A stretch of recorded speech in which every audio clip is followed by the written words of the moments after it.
Marshall Lead 100 solid state amplifier. So these were made in the mid 70s, from what I can remember, mid late 70s. This is a 100 watt amp, very basic solid state.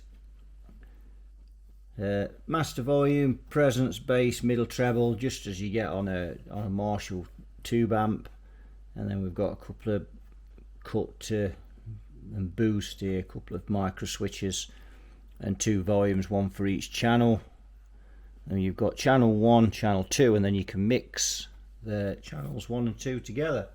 So this amp's in just for a bit of a check over. I think it just needs the parts cleaning and things. It's been stood for a long time. So we're going to switch it on. Hang on a minute. There we go. I'm not to particularly worry about putting this on the variac because there's no faults as such. It's just, and you can see it here, the sort of thing you get.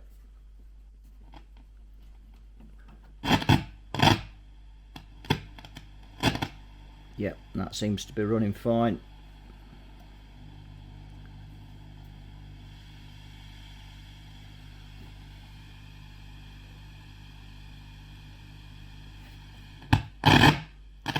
Yep, so it just needs a bit of a, let's get a guitar through it and just have a listen. Right, so we've got a guitar plugged into it. Let's have a bit of a listen. Let's turn that presence down a bit, it's a bit glassy.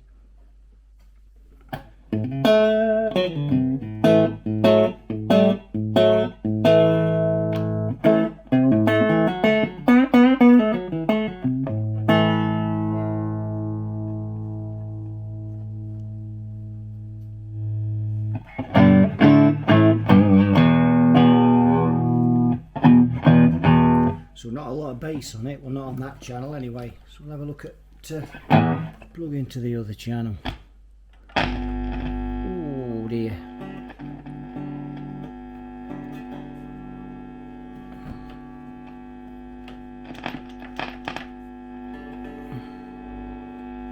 So there's something wrong with that channel there. Let's go into 1 and 2.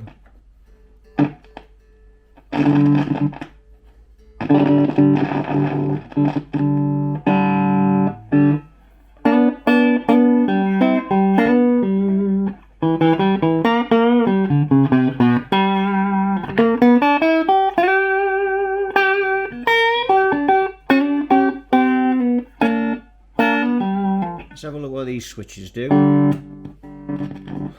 Not a lot, do they? They're full of dust. Oh,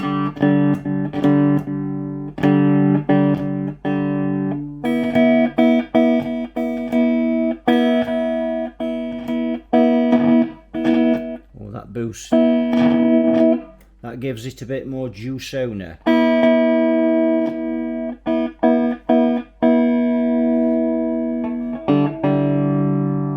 So let's see what we're in channels 1 and 2. Let's turn the master down. Let's turn these 2 channels full up. Listen to what we get, and we'll give it some boost, madam.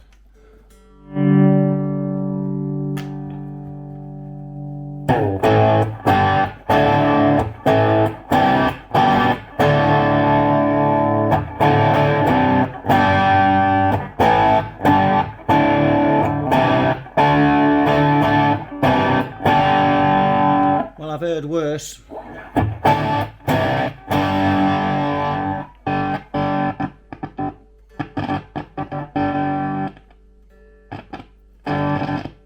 I think we need to clean some of these pots and things. So looking at this amp, really, it seems to be running okay. It just needs a good clean up. I could do its face washing as well. But other than that, seems alright. So I think what we'll do is we'll wing it into the workshop, have a bit of a look round it, and we'll get some switch cleaner in the pots and some alcohol in these sockets, and I think unless we find something drastically bad inside, like leaking capacitors, I think this amp will be okay. I can remember these when I was a kid actually, and I think they were still for sale when I'm sure in the late 70s they were still selling these. They're a budget amp really, but if you were just starting out playing, they were ideal. Right, let's have a look at it then in the workshop. Right, we've got this Marshall out on the bench, and it doesn't look great inside. So if we just, first things we're going to hone in on are these capacitors. And these, we just try and zoom in. Okay, just get in there. See if I can find one to get on view. There, that one. There in the middle. Can you see all the gunge around there? And all these capacitors look like that. All of them. And they're all 25 microfarad, 25 volts. All the blue ones you can see. So if we come round, we've got some more there, and we've got one more on his own over there, and you can see if we get in close, we look at him, you can see the gumption again coming out of him. If you look at R59 and R58, it looks like there's been a couple of components removed from there. I'm not sure what that's about, so we might have to try to get a schematic just to have a nosy at that. The main electrolytics look okay. They don't look too bad at all. But all these 25 microfarad at 25 volts, all of these, you can see there's another one there. If we just hone in without the shadow coming in there, the camera, you can see that one there. That does not look healthy. So all of those are shot. Now someone's been in here at some point and got this rather pathetic repair, and this is why you should never do this,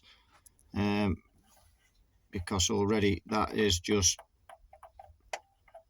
flopping around, and it has been over the years, and it's almost come free now, broke free. So if you're going to J-hook from the top, then at least lie the component down and J-hook it. Not even J-hook that, they've just shoved them together, look, and just soldered them. Shocking. There's no, J-hook it by all means, no problem. I mean, taking the whole board out to change one capacitor, well, yeah, it's a budget amp. To take the board out is more work and more messing about. So, cut you can see there's plenty of lead on there. There's stacks of lead on there. So why not just J-hook it? I've seen a lot of techs do that, and that's fine. So it's flat on the board and just J-hook it. But to do that that's been wobbling around over the years, and that is now dry joint. It feels dry jointed to me on that end there. So that's going to have to be sorted out as well. It's just laziness. Big chunky transformer there. He's a beefy old master. Output transformer, no doubt. Apart from those caps, everything else in here looks fine. But there's 14 of those, and they are going to have to be changed. The thing is, this amp sounds okay when it's running, but for how much longer? Before those caps give in completely, they're just getting worse, and I'm sure they are affecting the sound of this amp. And when I actually plugged the guitar lead into before I set the camera rolling again, when we were looking at it earlier, when I plugged the guitar lead into the first channel, it was squealing terrible till I turned it down and then plugged the guitar into it. Hello, what's that?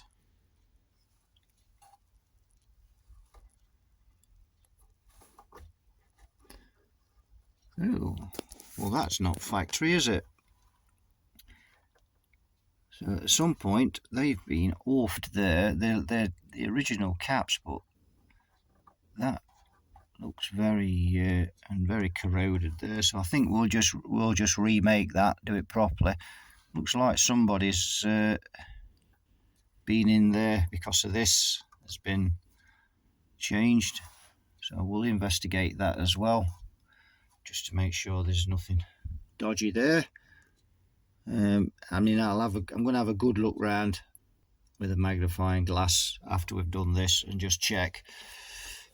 But I can't see much else really, just those capacitors and that, and obviously Billy Bodger's special there, but we can sort that out. We don't want to get the board out anyway, so we can change that. I'm not sure what value that is actually. It is, I don't know, I can't see through the camera, but we'll have a look, sort that out.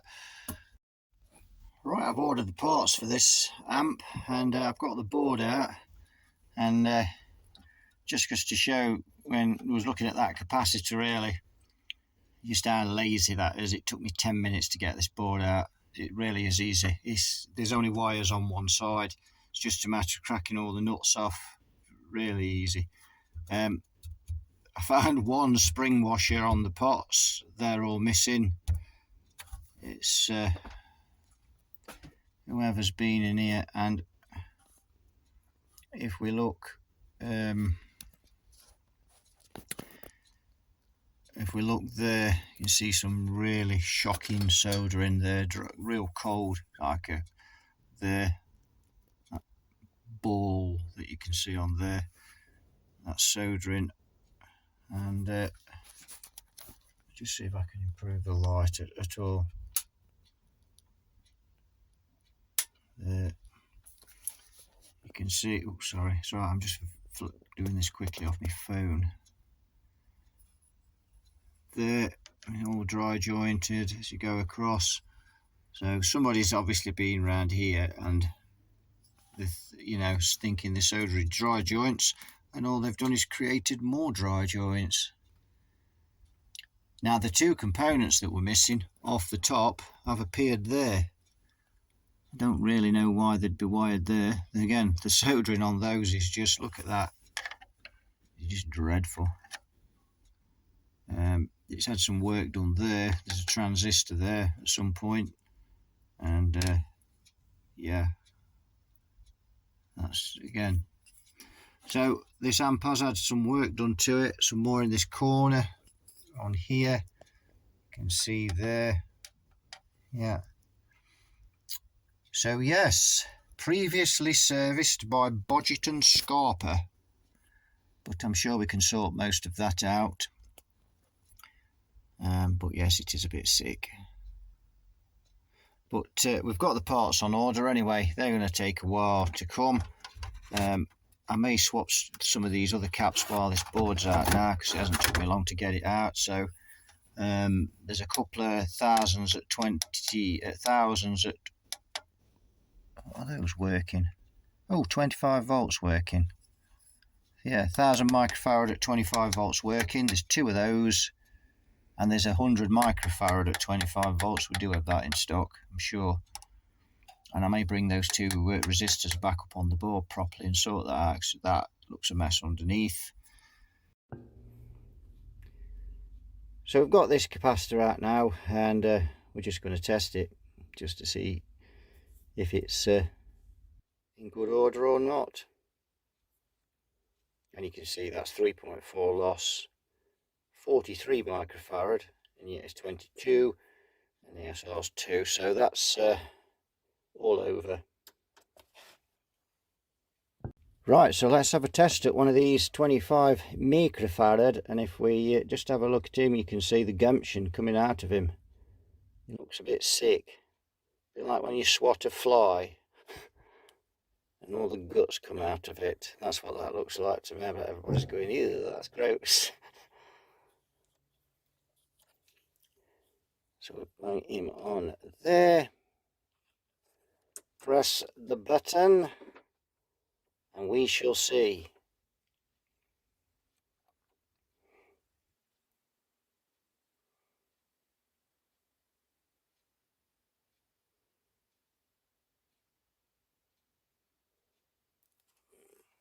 I expected a bit more.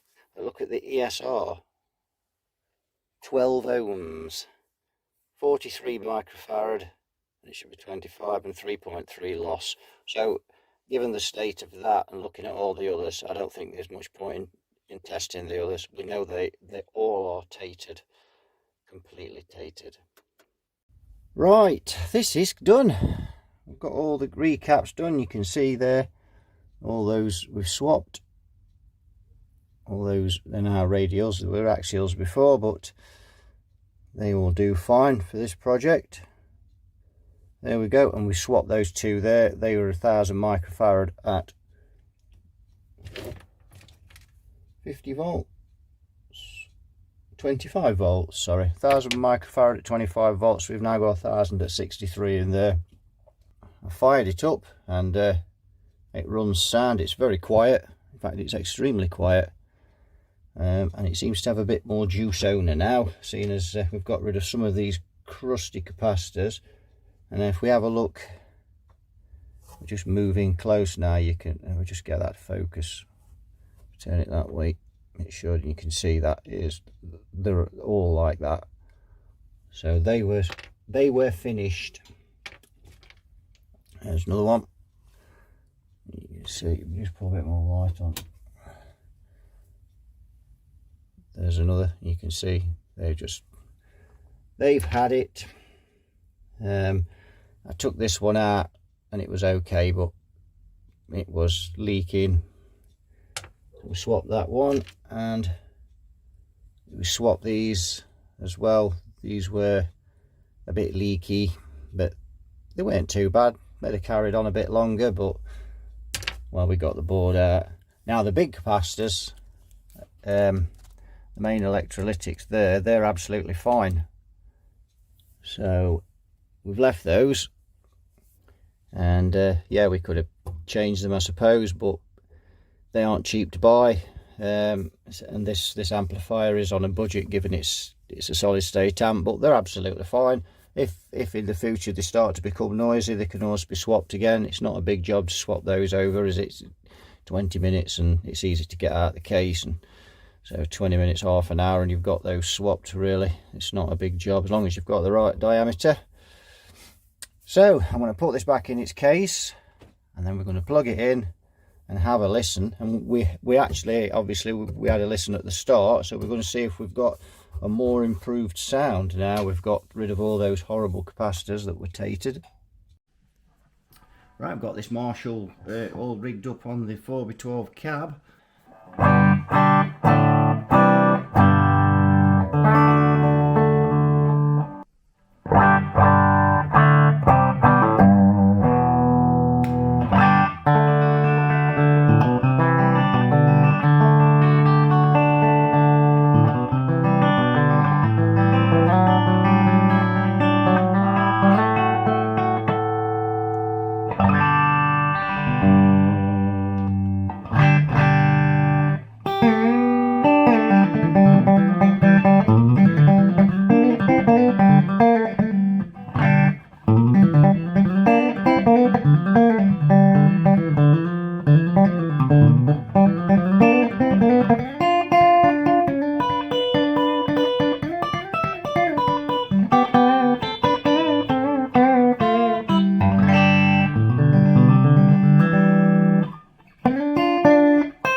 If we click this switch in, you see the volume increases massively with that. Flick the other one in as well.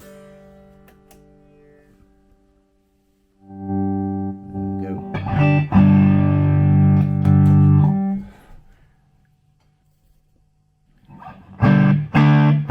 You can see we've got some distortion now going on there.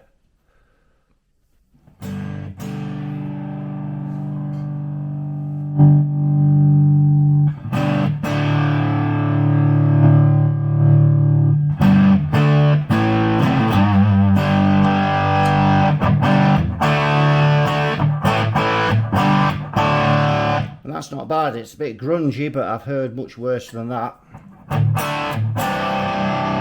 My God. God, this amp is loud as well. And seems considerably more so now I've changed those caps.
So that don't sound half bad really, and it does make you wonder with these amps, unless you can remember them, how they sounded when they were new, and that's a long time ago even if you can.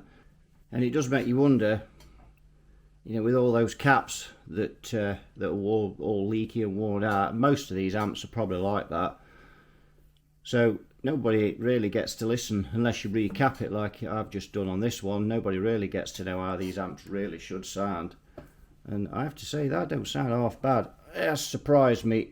Let's just go back into the clean again. So cutting this cut and boost just give, and if you crank the gains up on the volumes up on the channels, each channel, that gives you quite a nice overdrive tone for a solid state amp anyway.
bad, not bad at all. So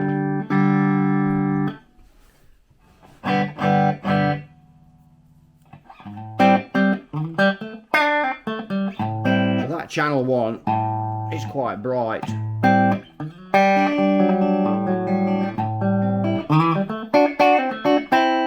And a shade on the nasally side.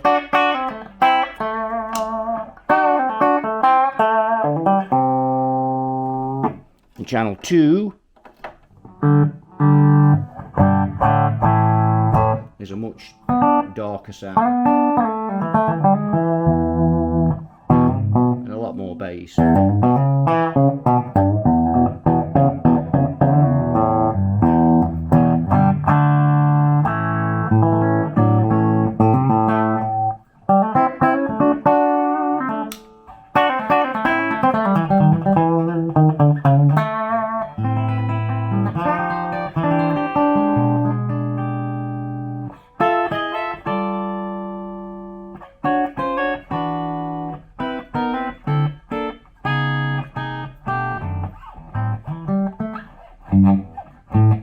So there we go, that's the Marshall Lead 100 solid state amplifier, and that was in a bit of a state and a bit of a solid state, pardon the pun there. That's so I think we've resurrected that, and you know, a lot of these amps, I suppose they're not worth a lot of money, and people, so it's not worth repairing. There's certainly not many of these about. I actually did some reading up online, and I'm sure they only made these for 2 years. They were only made between 1975 and 1977. If someone thinks that's different or whatever, then leave that in the comments, but that's what, I'm sure that's what I read. I was kind of reading up and actually looking for the correct model name for it to put on this video, and that's where I read that. So I think we'll wrap this one up at that. It could do with its face washing, but other than that, so thanks for watching. This one's been a bit different. We don't normally go this extensively into solid state amps, but I think this has been worth it, and it's not a bad sounding amplifier at all. So you all take care, and I'll see you in a future video. Bye bye for now.